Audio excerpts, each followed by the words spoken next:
great crowd. Yes. You can't see anybody, but it looks great, No, I know. right? This is amazing. So you now kind of know what I did now that you saw the email. This is beautiful.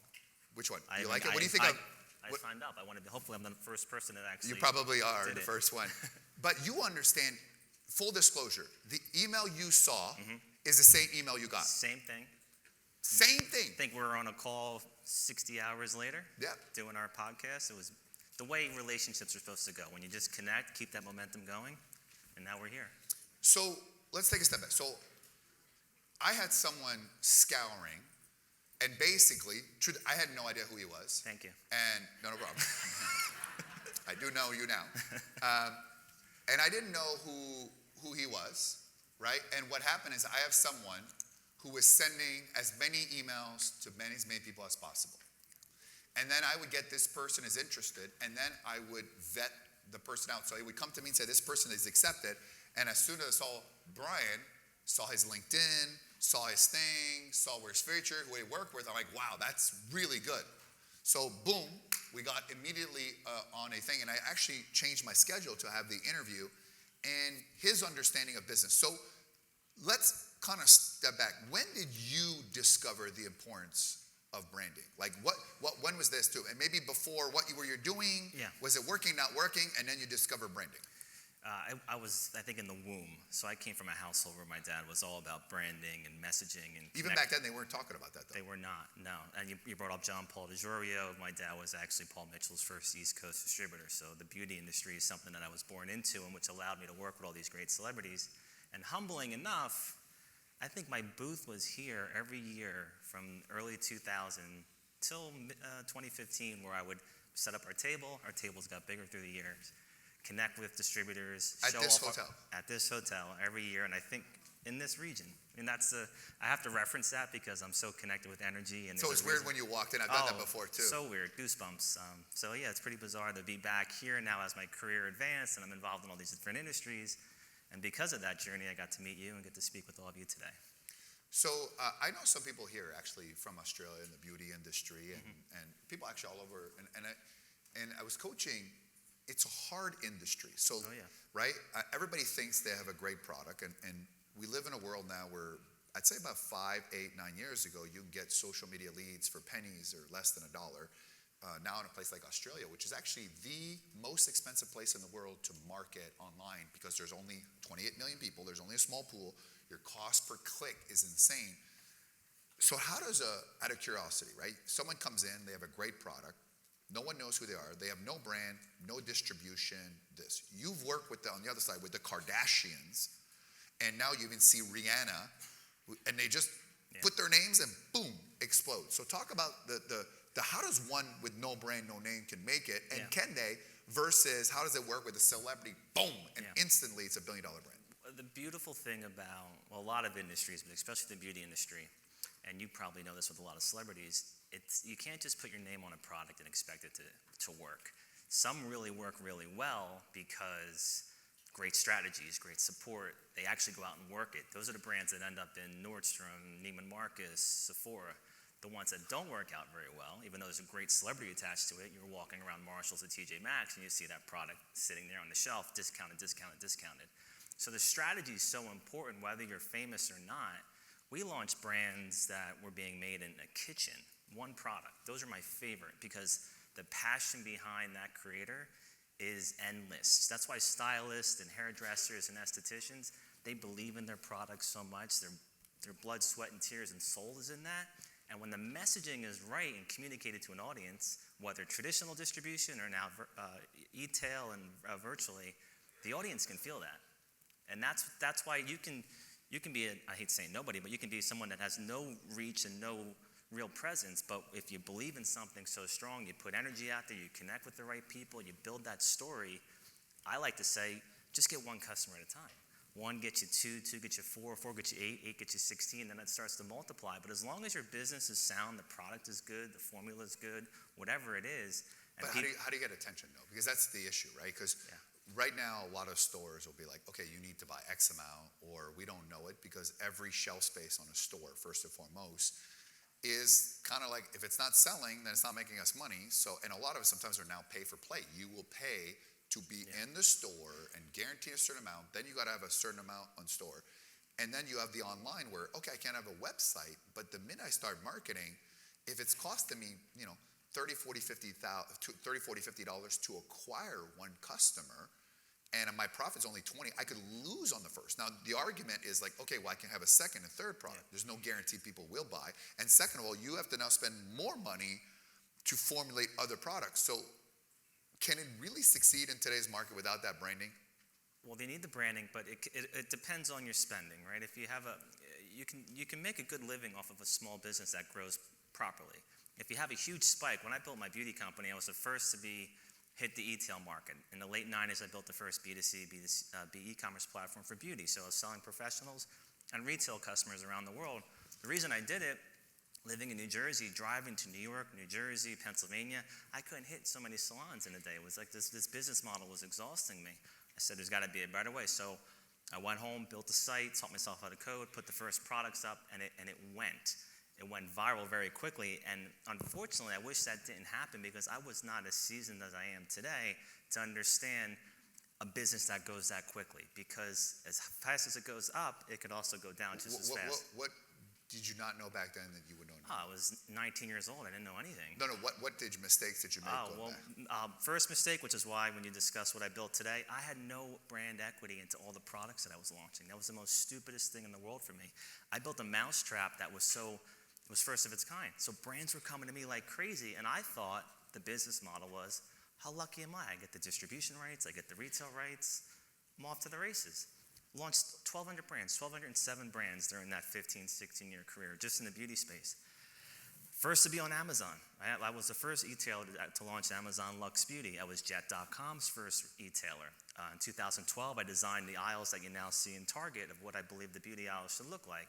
They're still missing a beauty consultant to help people and to help stopping theft. So through all that process, these brands would sell to LVMH, they'd sell to Estee Lauder, they'd sell to Revlon, L'Oreal for 500 million, billion, 2 billion. Numbers were insane. And I'm like, oh, that's really good. Good for them. They were making this stuff in their bathtub. Then I'm like, I didn't get any of that, but I was their first distributor. I was their first retailer. I was their first e-tailer. I was the one that gave them the presence to, they obviously built great companies. That wasn't all me, but I gave them that credibility. I gave them that momentum. The second thing that happened to me, those other companies have their own distribution models. So then I lost the brand. So I had no upside in the equity that I helped put into that brand, and then I didn't have any distribution of that products anymore. And wrongly, I said, well, there's always new products coming out. I got a pipeline of amazing people, bands, actresses, actors, celebrities that want to create products. And one day I just woke up and just hated the entire model and world that I was building. I hated my inventory that was dollars sitting on the shelves. The night before I loved my warehouses. I loved the stores. Look what I built. Nauseous. I'm like, I walked in the warehouse and said, I need all this to just go. I need this out of my life. And then I said, okay, I got to restructure my strategy here because this is ridiculous. This is killing me. I call it business amnesia. All these brands that I helped launch, they just forgot about me. So I said, okay, well, we're launching brands for the music industry. I'll go in the music industry. Who says that? An idiot says that. Yes, hard business. So I went in the music industry. I found this band in Dallas, Pennsylvania. It kind of looks like the opening scene of The Office. It was a modern-day Partridge Family. These amazing kids, amazing family. They all played, wrote music. It was lightning in a bottle. Barry Habib, if you know that name, he was Rock of Ages producer, very big in the mortgage industry. He's a really good friend. So him and I partnered up. We went in the music industry. And we launched a band with Macy's iHeart Top Rising Star year one. And I said, okay, now I own the pie, got a little bit bigger, and then you can see what my history has evolved into. And I said, okay, well, I'm not going to partner with an apparel company because I need that pie. I want to control as much of that pie as possible so I know that I can protect my earnings. So we went in the apparel and fashion business. And I said, well, I'm not going to license technology. I know how to build tech. So then I went into the technology business. And today, present day, there's over 110 companies in my holdings. There's over 200 joint ventures around the world and proudly operating in over 25 different industries. And none of that would have happened if I didn't realize I'm the value of what I can do. I'm the connector. I'm the networker. I figured out how to attach my time, my value, my worth into the businesses that I'm doing, but only once I'm properly papered up. I have full control over that situation because I know the outcome, and then putting the right seasoned, experienced people to run those companies, run those brands with the idea that our entire culture and my entire philosophy is empathy. You need to have empathy for your brand or whatever you're building, because if you don't know what's going on in the market, you'll outprice your product or services. You need to have complete passion for what you're doing. And you got to have a conscience, and I don't really do well with egos and greed. So I finally became a part in my career where I believe I'm at true freedom, and that's the ability to say no. We turn down more business than we take because I just want to work with good people.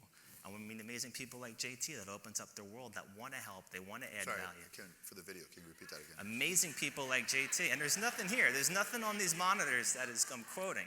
Except I'm staring at this QR code constantly. But read the other line. Oh, the most beautiful person in the world.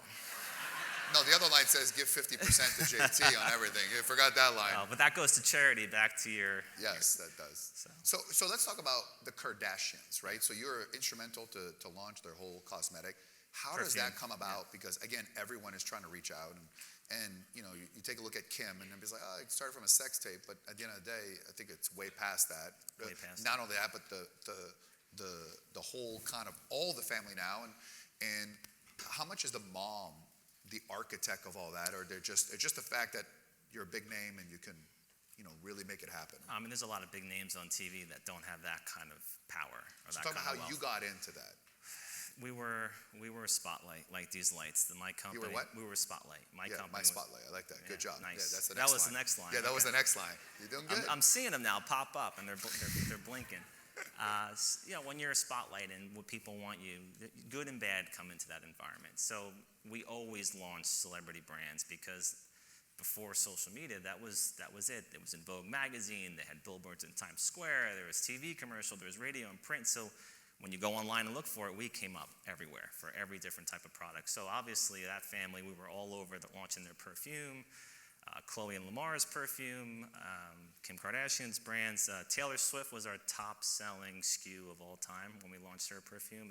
We could not keep that in stock. I was actually driving to warehouses at Sephora, at JCPenney, because I never want to be out of anything. I will go and get it. I will pay full retail for it. I'll even lose a couple of bucks. My job is to make that customer happy because they chose me out of all the options. Does that create more demand, though? Like the fact that there's a scarcity? You saw Apple do it at first with the iPhone. People are waiting outside for an iPhone. Yeah. And especially now where they could get online, they were still waiting outside. They don't do that anymore, but... I think they manufacture that scarcity. Yeah, they do. They do the 7 days thing. But how much of that is like... that would actually be good to say, look, it's sold out everywhere, which creates more urgency? Or not for me, because you live in that virtual world. Negative review on Amazon and dings on Google review, then all of a sudden you don't come up in the algorithm. So if someone chose me and maybe we had an inventory issue, I had to make sure that we got that order out to them as quickly as possible. So it would hurt other clients to begin and say you don't have your stuff together. Yeah. So sometimes you're willing to drive yourself, pay money, even lose money so you don't let the customer down. Always. Interesting. Because that is my salesperson out there. That's the one that talks about me. I went as far as, we did eco-friendly bags in early 2000. I wanted people to open our box. That sounds a little weird, right? Open our shipment and have that experience like they left the store. I said, what can we do to make them feel like they actually just left one of our stores, even though they're in London, they're in Guadalajara, they're in Melbourne. So when they opened our box, it was such an experience. We even sprayed it with perfume. We had different coupons in there to have them come back. So I really believe we changed the game on how to really connect in an e-tail environment with a shopper. And so that's what we did. Yeah. So how did the Kardashian, let's go back to my spotlight. Yeah. Your spotlight. No, say my spotlight. My you have spotlight. to say my spotlight. So we edit you out. Ninja edits you out. My spotlight. My spotlight. But how did... My spotlight. Is that good, Ninja? We good? Yeah, Ninja nice. likes it. Yeah, nice. So we just have to... All right, I'm out? I'm good? No, we still got a lot of time. Yeah, you know what I mean? Because I wouldn't know what to say if you left. The shot clock's coming. Don't know shit about branding.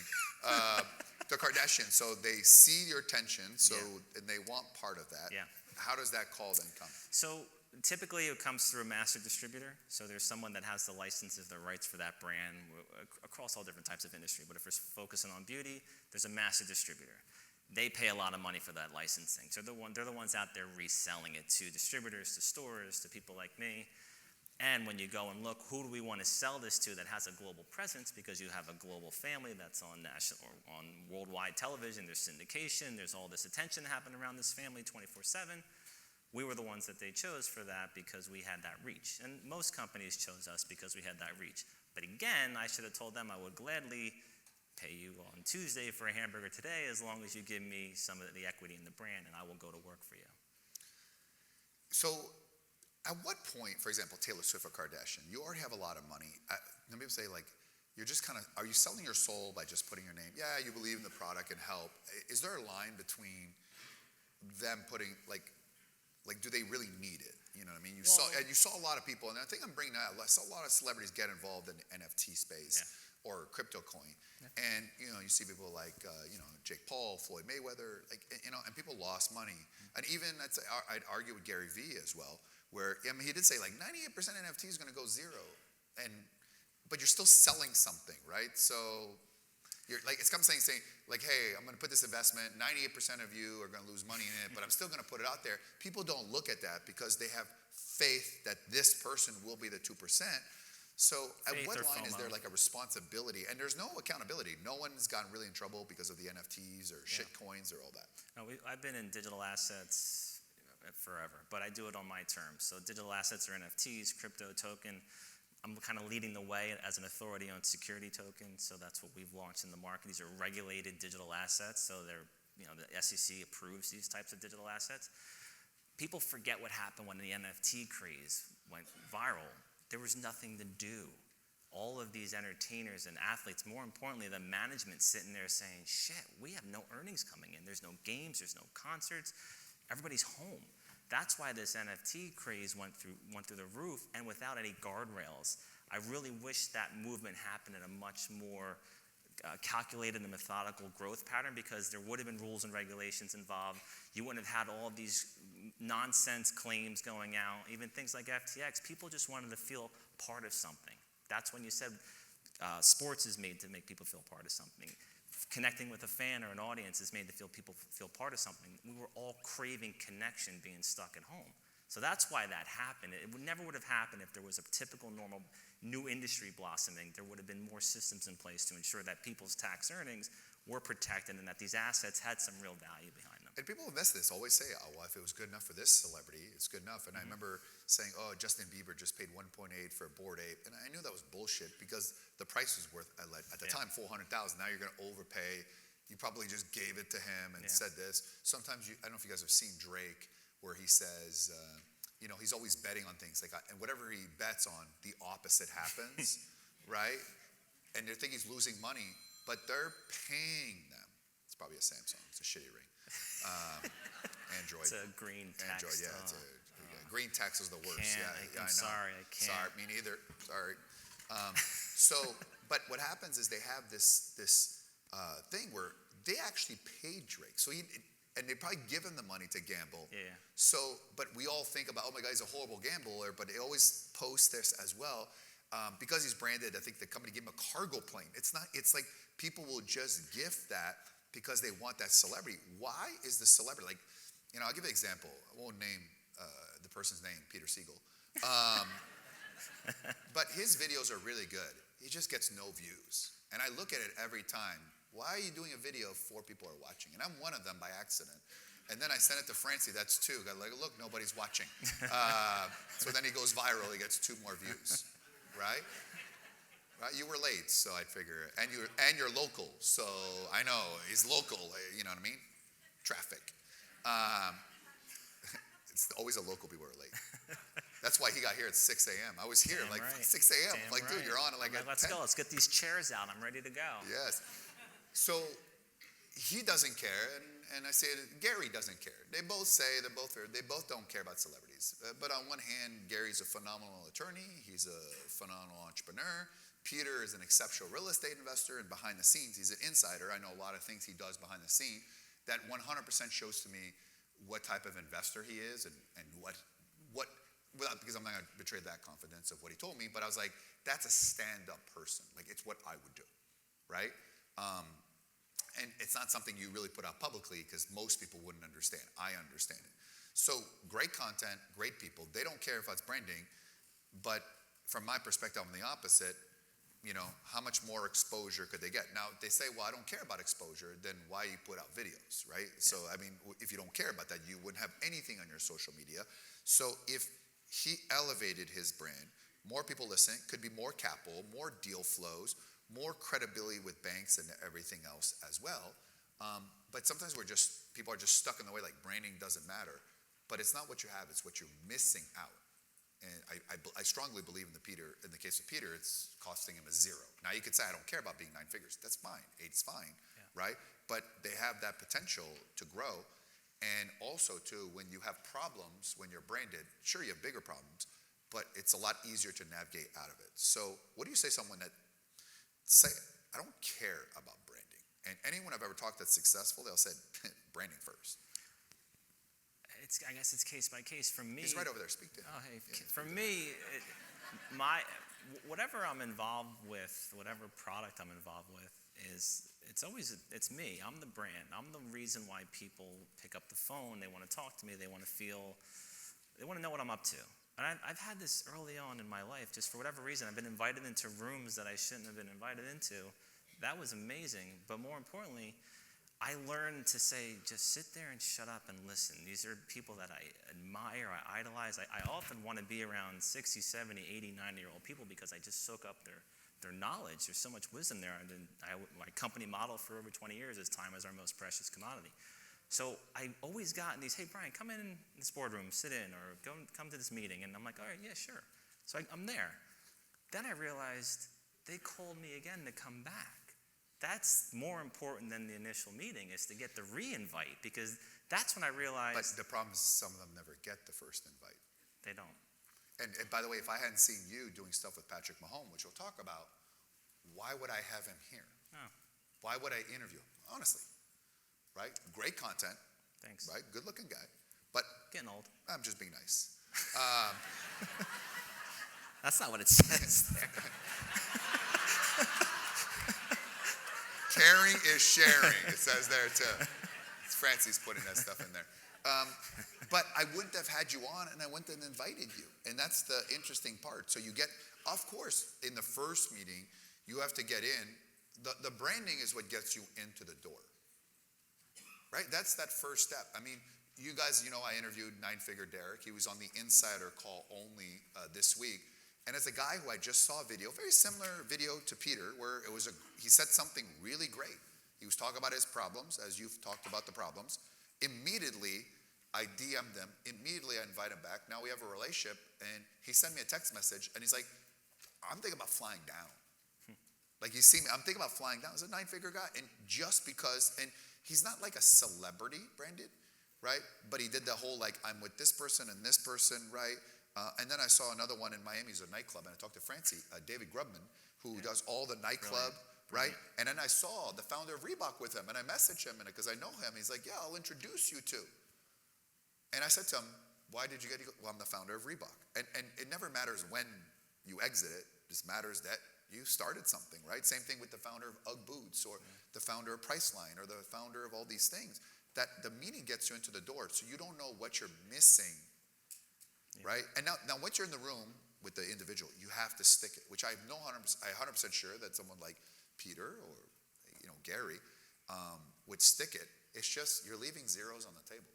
You really are. Right? Yeah. And also too, for example, when I do investments now, I don't even need to put money anymore. Right? Right? Like, people will give you, we'll talk about your business model, but people will give us pieces of companies, right? Or access to people because we're branded. Because they're like for example, Lionel Messi's agent is coming on Saturday. I just got the confirmation on text message. Right? So by the way, because we're working on something to try to do something with him, where basically, first of all, you won't talk to him because he doesn't talk. Even if you speak Spanish, he won't talk to you. Just we'll look at your shoes. Go! Yeah, he's very awkward. The most awkward individual I've ever met. But it doesn't matter. I don't need him to talk. I need him to kick a football or a soccer ball. Right. My spotlight. Right. I'm getting it. I'm getting the hang of this. You read the cues. So the idea is an experience where you either pass the ball or he takes a shot on you. That's cool. Right? So Lionel Messi, that's once in a lifetime. Now, by the way, you say, who cares? I could tell you, Brady got me to Messi Messi is getting me to everybody. Messi is literally getting me to everybody. And I'm talking about interviews with people and people that are here at this event because of my picture with Lionel Messi. Right? And the thing is, sometimes we say, well, how much branding is enough? Well, you never know who it is. You would be shocked how I get more people who will come on my show because of my relationship with the housewives of Dubai or housewives of Orange County. Because every successful guy goes, my wife loves that show. Yeah. Or my wife forces me to watch the show. Yeah. Right? So it wasn't Michael Dell that got them, right? So interesting getting into the room, right? Getting into the room. And a lot of you are concerned about the opinions of other people who are not buying your product, who are not investing, who are not doing business with you. Now talk about your model now. Because you are branded and you've had all these celebrities, now you go into companies. Take company ABC, how does that work? Yeah, it's case by case. No, but just your business model now, how you work, now that you're branded, now that you have the track record, how does it work? Yeah, the inbound is overwhelming and humbling. So I will get direct messages. I respond personally to everybody. I'm like Santa Claus, responding to messages. But I love that. It's such a great feeling when people want to reach out to you and work with you. Now you can respond on? My Spotlight. So that's step one. And you know what? Thanks, man. I had to stop, and there's a couple of things I've had to learn. I've gotten burned and screwed. I've been to hell and back so many times. Me too. Have you thought about doing those videos, though? Honestly, being burned and screwed, that's what's going viral right now. Nobody like, here are 3 ways on how I made $1 million. Here's 3 ways I lost $1 million. That goes viral every time. Like, right? It's interesting. The negativity really goes more viral than the positivity now. For me, if you get bored and watch any of my videos, I'm always vulnerable. I tell true stories. I feel like the mistakes that I can share are real value. That's where, and I'll take somebody that's gotten their ass kicked over somebody that's excelling like crazy, because that guy or girl knows what not to do, and I think that's more valuable than somebody just knows what to do. Because there's always something, there's always a problem, there's always a hurdle. So I had to change a lot of my practices, and this might be stuff that helps hopefully all of you. Sometimes an introducing party, you just put your guns on the table and you put your guard down because, oh, it's your friend so-and-so, it's your banker, it's your lawyer. This must be a good person that they're introducing you to. So that was step one. That was a big mistake for me. I had to implement all of these processes, and it may sound a little obnoxious, but it helps filter a lot of problems, because I just want good, decent business and good, decent people. So people reach out to me. I'm like, oh, this is great. I always try to be positive. I love what you're doing. You just need to go through our compliance, our legal. We have a private security division, and just email them, what you're doing, and then they're going to do a little background check, and we'll move forward. The people I don't hear from is like, thank God I didn't go forward with that, because if they're not going to do that simple little summary email and just email the emails that I sent, then there's obviously an issue there. Yes. You all need to do that now when you do business with people. Before you actually pull the background check, tell them to do a background check. I will not do any more deals. We hired now an investigator in-house whose job is to do this, because, I want to know, I don't care you got sued or not. That kind of happens, but I know why you got sued, right? And, and there's a lot of things that people don't tell you, and then you find out later on. And because I think we want to see the good in people, right? I always do. Yeah, so I see the good people. Someone tells me they did something, I don't have any reason to believe. So that's something that we're now doing in all deals, which is very important. So you don't need to pull the background check. Tell them the process. By the way, go through the whole process and say, by the way, I'm going to be pulling a background check. Are you okay with that? Yeah. Or say the question, send a sheet, and we're going to be doing this and sending it over to the members. Like, have you ever been sued? Have you ever been through bankruptcy?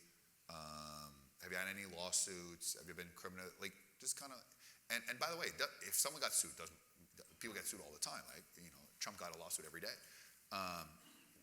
But there's sometimes a lot of things. Or you went through bankruptcy. What happened? Did you recover? Like, and just so you're not surprised. And I think a lot of time is we're too trusting because we want to see the good people. Which, by the way, good deals, the company may be good, the deal may be good, but shitty people will ruin any great deals. Always. It's just not worth your time. So continue. So due diligence. So that's step one, because I just don't want to be in a position where I find myself in harm's way. experience now to avoid that. So that's part of evolving. Don't keep repeating the same thing over and over again. But I will say a caveat to that. Every bad situation I found myself in, it's always on me. I never blame other people. Same there too. Always blame me. And I have to say, okay, how did I get in that situation? It's not that other person's fault. I'm the one that allowed it to happen. But the interesting part of that is I always meet an amazing person because they also got screwed by that person. So we formed this trauma bond. But it's serious. Two screwed people make it right. Yeah, but you could laugh about it. If somebody, you don't feel like a lone wolf, like, oh man, I got really screwed on that. And, oh, you did too? Let's go have a drink. This is amazing. But then that person becomes, I guess I find a way of rationalizing or justifying things. I think it's a therapeutic process. But here's if you don't admit it, you're going to make the same mistake. Yeah. And and that's the thing. Every leader, if it's good or bad, it's your fault. Even if it's bad, it's your fault. Yeah. And it sucks. It really does. But that's leadership, unfortunately. Because I think if you start blaming your staff, or it's your fault, right? It's corny. It's your name. It's your name on there. So then what happens? So how would you structure a deal, let's say? It's different every time. It's different every time. So I have this, again, my holdings, majority of them are wholly owned by me or substantial equity ownership. So I have control over my holdings. Over the last 7 years, what I love to do and kind of how we met and spoke about is I love to help people succeed. It's just a ridiculous guilty pleasure of mine. I find, again, therapeutic that I can take what I've learned and help guide somebody to do better than I did. There's also a catch-22 to that because as I'm involved with these companies, if they're startups or if they're distressed turnarounds, I also need those leaders to get their ass kicked and bruised because they need to be seasoned. They need to be able to run a business and handle it. So I'm there to make sure it doesn't go too far, but I also want them to get kicked around a little bit because that's how you grow. That's how you get stronger. So the process with these startups, even at the Fortune 500 companies, when they invite me in, I don't work on commission, I don't work as a broker, I don't work on success fees, I work as a member of the team. I don't take advisory roles or board roles anymore. That got me in trouble a few times because I'm not embedded with management. I don't know what's going on a day-to-day basis. I don't know if their fiduciary duties are being held at the highest ethical level. So I take a role as a member of management. I take a role of head of strategy, head of global partnerships. The title doesn't matter. My job is to be a turnkey utility player for that company to help them grow, open up new markets. What's the most beautiful thing that I've created, not to sound obnoxious, but there's a lot there. There's a lot of IP, technology, products, solutions, services, access, wonderful people. I can drop almost anything in there and creates value. It creates new opportunities. All these companies share resources. They work with one another. The whole job is to just be sustainable, create healthy margins and profitability, and just grow.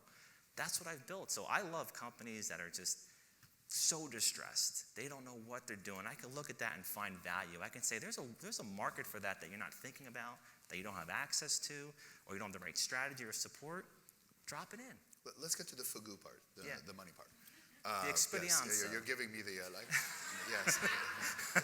Heal the world. What's the fugu part? Like, first of all, so are you taking equity? How much equity? Are you putting money? Okay. No money, right? So I make it as simple as possible. I am not their accountant at that point, and I'm not there to hurt them. They write a proposal and offer to me. I just need something to start with, something that, again, protects me from my past where I'm not part of the upside. So I need something. I want them to feel safe, and I want to make sure I'm not getting screwed, taken advantage of, or chasing people. That's Is it a negotiation tactic that you're having them do the proposal first? No, it's just... Is it always higher? Like, because you have a number in mind. Not really. I have a number in mind that I want to get to.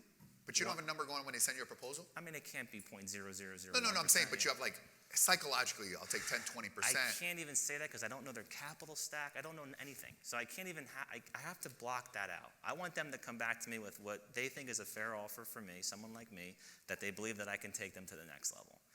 Usually, I think 9.8 out of 10 times, I say, okay, let's go. My ask is, as we grow, and this is all contractually written up, as we grow, I'm performing, the company's excelling, I grow with the company. I grow with the rest of the team. That's my ask. So I'm a long-term guy. I want to be with you till there's an exit, an IPO, or we just keep this thing forever and it just generates revenues. Between me and you, this would be impossible if you weren't branded, correct? To do this model this way. It would be absolutely impossible if I didn't talk about my model. I did so. No. But if someone comes up to like the people are reaching out to you right? And by the way, you may have people that have nothing, so it's easy to go, I have nothing, so this is the only guy. But you have very successful companies that brand reach out because you're branded, because you have a track record. And a track record. Right, Yeah. a track record. Yeah. But the branding is what gets that initial meaning. The 100%. fact that, hi, I work with the Kardashians, it's kind of, you know what I mean? And all the other brands, that's kind of credibility. Very much, but I also still have to perform. Of course, I'm just talking about getting into the door, right? No, That's the problem. You can have the engine of the body of a Ferrari and I get into the car and there's no engine, and then you can have the engine of a Ferrari and the body of a Corolla, and people are not going to approach it. And it's not, once you get in the car, you'll realize it's actually an engine of a Ferrari. And I think that's the thing I have is you want to have the body of a Ferrari, and then you want to have the engine to match exactly with your potential. Or you'll be like, had I known about you first, right? Yeah. I would have done that as well. Let's talk about, before we close out, so people can get pictures with you and move on to our next guest after the break, the idea of how did you get Patrick Mahomes, right? So you're working right now on a project with Patrick Mahomes, who's probably one of the hottest NFL players, and other celebrities and things like that. How does one get involved in getting those people, right? Are you going direct to Mahomes? Are you going to the people? Because sometimes going to the people is a little hard because by the time it translates back to them, how does that dynamic, but talk about what this project's about, and how did you get in? Because obviously having Patrick Mahomes in there is instant credibility, and then once you get one, they all fall in, right? And so now you've got a lot of other athletes in there. What's this project? How do you get to the celebrities? Yeah, so the project's known as TurnCoin. We're the first of its kind, 100% revenue sharing, gross revenue sharing security, digital security. So it goes back to what I was talking about with digital securities or digital stocks, digital bonds. We've created this platform. The concept came about 2016, 2017 on how do you invest in people? How can I back people and be part of their journey, be part of their career in a new way, like buying a stock? So we built this platform. The platform's known as Virtual Stacks, stacks.app, stax.app, and we did it. We built this regulated environment where people can buy, trade, sell, and hold virtual trading cards or virtual shares of people. You get that story out there and you show new revenue streams. Key is management. If management can say this is a sound business model with exceptional people supporting this project and company raised north of $30 million in private strategic capital. Some of that capital came from management, money managers of some of these icons. And support that with great legal, great compliance. We've got global licenses for be able to especially do after the FTX, which I talked earlier. That's the hard one right now. Anything finances. Which is harder as companies like ours that are sound. Makes it even harder. You spend all this money building this. You have these incredible icons. And then everybody just hears crypto, which we're not. We're regulated security.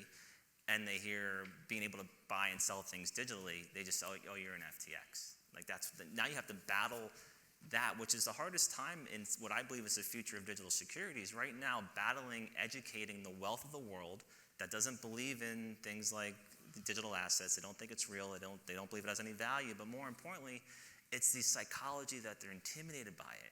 That's the reality. That's not familiar to them. They don't know how to get a digital wallet, so they get a little bit insecure. They don't want to put their personal KYC information into a new exchange, so they're just out. So what we've developed as my career continued, and I told JT this a few months ago, I took over a public company, Diamond Lake Minerals.